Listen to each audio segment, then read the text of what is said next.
तो आज हम लोग द न्यूक्लियस को देखने वाले हैं। क्लास 12 के लिए बहुत ही इंपॉर्टेंट है। इस चैप्टर को पढ़ने से पहले एक बार जरूर से हंस लीजिए, बड़ी इंपॉर्टेंट है। पहला पॉइंट हम लोग पढ़ने वाले हैं, द न्यूक्लियस क्या है। न्यूक्लियस उसे कहते हैं जो प्रोटॉन और न्यूट्रॉन को कंसिस्ट करके रखता है। न्यूक्लियस हम उसे कहते हैं जो प्रोटॉन और न्यूट्रॉन को रखता है। प्रोटॉन और न्यूट्रॉन को रखने वाले जो एटम्स के पार्ट्स होते हैं उसे हम क्या कहते हैं, न्यूक्लियस कहते हैं। अब देखो एटम्स में क्या क्या होते हैं, इलेक्ट्रॉन, प्रोटॉन, न्यूट्रॉन, यही बेसिक पार्टिकल्स होते हैं। इसके बारे में कुछ बताता हूँ, मास के बारे में बताता हूँ। इलेक्ट्रॉन का मास कितना होता है भैया, तो 9.1 into 10 to the power -31 kg। Mega electron volt per c square में देखोगे तो 510.99 होता है। और इसी तरह से प्रोटॉन का मास देखोगे, प्रोटॉन का मास होता है 1.67 into 10 to the power -27 kg। इसी को mega electron volt per c square में देखोगे तो 938.272 होता है। और इसी तरह न्यूट्रॉन का मास देखोगे तो वही होता है, सेम सेम। न्यूट्रॉन और प्रोटॉन का मास सेम होता है। ये सारा डाटा मैं इसलिए लिखाया ताकि क्वेश्चन बनाएंगे उस समय आपको बहुत जरूरत पड़ेगा। आगे मैं बताता हूँ कि न्यूक्लियस जो होता है किसी एटम में, वो दो चीजों को कंसिस्ट करके रखता है, न्यूट्रॉन एंड प्रोटॉन। ये प्रोटॉन जो होता है पॉजिटिव बॉडी होता है, पॉजिटिव पार्टिकल होता है, पॉजिटिव पार्टिकल होता है। और न्यूट्रॉन न्यूट्रल होता है। प्रोटॉन और न्यूट्रॉन जो होता है वो अरेंज होता है न्यूक्लियर ऑर्बिट में। कहाँ अरेंज होता है, न्यूक्लियर ऑर्बिट में। इसे हम न्यूक्लियर सेल मॉडल कहते हैं। ये बात जो बोला है उस मॉडल का नाम है न्यूक्लियर सेल मॉडल। और मैं दूसरा बात बताता हूँ न्यूक्लियस के बारे में कि न्यूक्लियस में जो प्रोटॉन और न्यूट्रॉन होते हैं वो पॉली एक्सक्लूजन थ्योरी को फॉलो करते हैं। कैसे, जैसे कि इलेक्ट्रॉन फॉलो करता है। इलेक्ट्रॉन कैसे फॉलो करता है, इलेक्ट्रॉन कैसे फॉलो करता है, किसको किसको किसको फॉलो करता है, पॉली एक्सक्लूजन थ्योरी को। तो पॉली एक्सक्लूजन थ्योरी की मैं समझाता हूं कि एक एटम में जो इलेक्ट्रॉन होते हैं वो किसी दूसरे इलेक्ट्रॉन के सेट को कभी शो नहीं करते हैं। मतलब एक इलेक्ट्रॉन का अपना क्वांटम नंबर होता है, अपना स्पिन क्वांटम नंबर होता है, अपना मतलब कहेंगे सारे क्वांटम नंबर को। क्वांटम नंबर आप पढ़े होंगे 4 प्रकार के, principal quantum number, azimuthal quantum number, फिर आपको हो जाएगा spin quantum number, magnetic quantum number. तो कोई इलेक्ट्रॉन का अपना सेट होता है, वो किसी दूसरे इलेक्ट्रॉन, सभी इलेक्ट्रॉन का अपना अपना एक सेट होता है। जैसा इलेक्ट्रॉन का होता है वैसे प्रोटॉन का भी होता है, और न्यूट्रॉन बस न्यूक्लियस के अंदर होता है। आगे देखेंगे प्रोटॉन और न्यूट्रॉन जो होता है इसका स्पिन जो होता है +-1/2। हाँ, ये वही स्पिन क्वांटम नंबर का बात हो रहा है। तो प्रोटॉन और न्यूट्रॉन दोनों का स्पिन जो होता है वो +-1/2। ये क्लास 12 के ऑब्जेक्टिव के लिए बहुत इंपॉर्टेंट है। आगे हम देखेंगे 1 AMU का वैल्यू कितना होता है, तो होता है 1.66 into 10 to the power -27 kg होता है। हम जानते हैं कि न्यूक्लियस जो होता है किसी एटम में, जो न्यूक्लियस होता है वो दो चीजों का बना होता है, प्रोटॉन एंड न्यूट्रॉन का। प्रोटॉन एंड न्यूट्रॉन का बना होता है, प्रोटॉन एंड न्यूट्रॉन का बना होता है। अगर मैं न्यूक्लियस का मास को देखूं तो न्यूक्लियस का मास जो होता है वो ज्यादा होता है। न्यूक्लियस का मास जो होता है वो ज्यादा होता है, किससे, प्रोटॉन और न्यूट्रॉन के मास को ऐड करेंगे अलग अलग तब। मतलब कहेंगे कि प्रोटॉन एंड न्यूट्रॉन का एवरेज मास जो होता है, प्रोटॉन एंड न्यूट्रॉन का एवरेज मास जो होता है वो कम होगा। किससे कम होगा, तो पूरे न्यूक्लियस के मास से। मतलब कि एक अकेले एक बार हम न्यूक्लियस को तौल लिए और फिर अगर हम प्रोटॉन और न्यूट्रॉन को अलग अलग मास को हम जोड़ के तौलेंगे तो ये कम हो जाएगा, ये कम हो जाएगा, लेस होगा, ये दोनों का मास कम हो जाएगा। इसी तरह से हम लोग देखेंगे अगला पॉइंट। चलो लिखो, हमने क्या समझाया।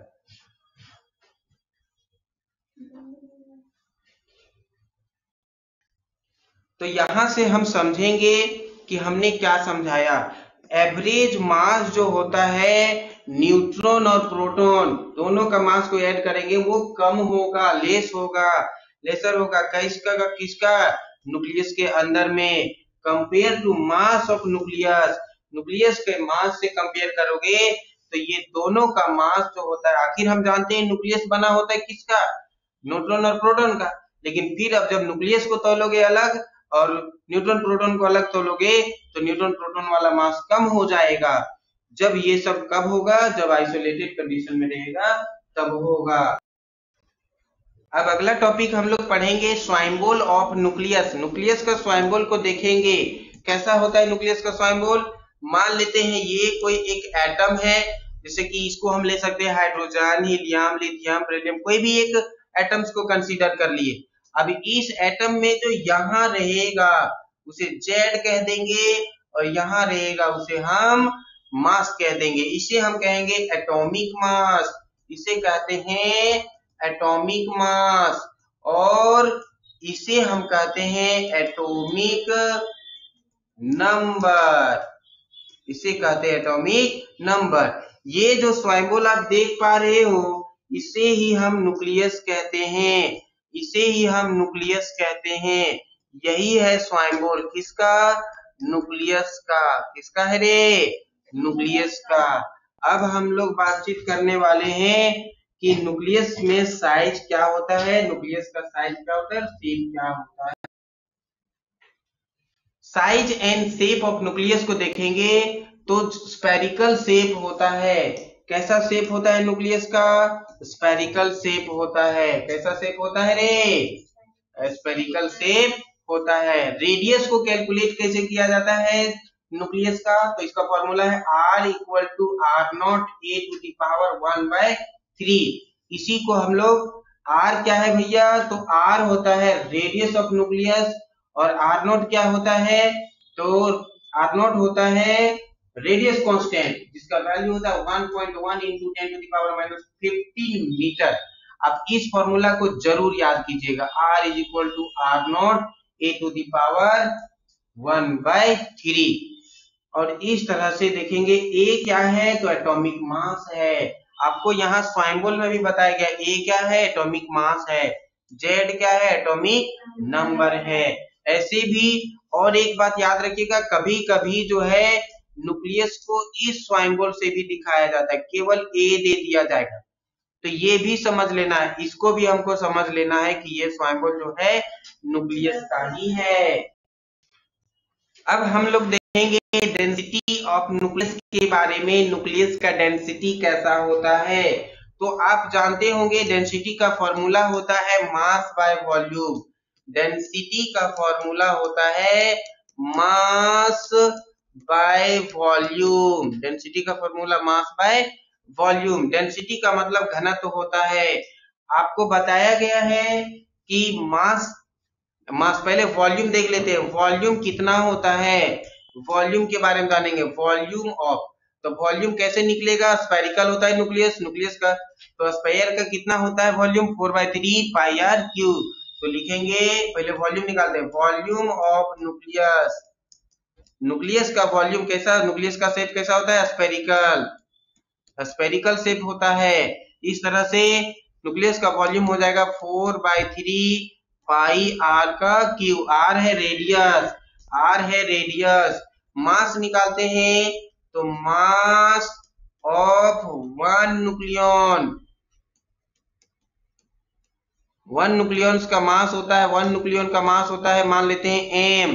तो इसी तरह से पूरे न्यूक्लियस का मास कैसे निकलेगा, मास of nucleus, mass of nucleus निकालेंगे तो m में से एटॉमिक मास से हम गुना कर देंगे, ये टोटल मास निकल जाएगा किसी न्यूक्लियस का।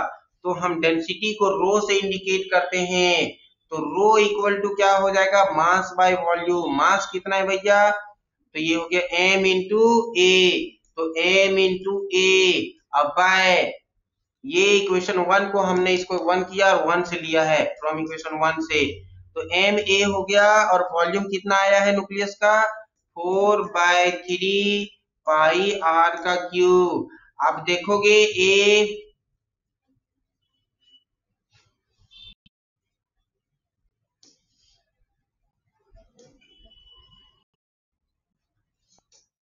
तो इस तरह से हम आर का वैल्यू हम जानते हैं, क्या जानते हैं? आर का वैल्यू आर इक्वल टू होता है R naught a to the power 1/3। इसको हम यहाँ पुट कर देते हैं तो पाएंगे डेंसिटी का फॉर्मूला एम ए बाय कितना हो जाएगा 4/3 पाई। आर के जगह पे आप रख दोगे R naught a to the power 1/3, नहीं नहीं, हाँ 1/3 और पूरे का क्या लिख देंगे 3 लिख देंगे। अब ये 3 दोनों के लिए हो जाएगा तो रो इक्वल टू हो जाएगा M A by 4/3 pi R naught का क्यू, यहाँ मल्टीप्लाई हो जाएगा 1/3 इंटू 3 इसके लिए क्या हुआ कैंसल। अब हम देखेंगे 3 ऊपर चला जाएगा तो रो का वैल्यू आ जाएगा 3ma by 4 pi R naught का क्यू। ये जो वैल्यू आया है वो है डेंसिटी किसका न्यूक्लियस का। न्यूक्लियस का घना तो ऐसे ही निकालना है जहां पे m जो है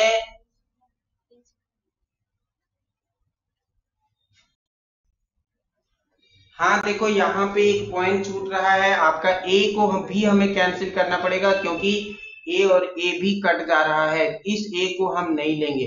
this is the correct equation है किसका डेंसिटी ऑफ न्यूक्लियस। आप देख पाओगे ये इंपॉर्टेंट है, इससे बहुत मास पे डिपेंड है और रेडियस पे डिपेंड है, वो भी कांस्टेंट रेडियस कांस्टेंट पे डिपेंड है। यहां से हमें एक कैलकुलेशन निकला, क्या कैलकुलेशन निकला है कि डेंसिटी जो होता है वो इंडिपेंडेंट है न्यूक्लियस के नेचर पे। इसका मतलब सेम वैल्यू होता है, ये फॉर्मूला सभी के लिए वैलिड है, सभी न्यूक्लियस के लिए वैलिड है।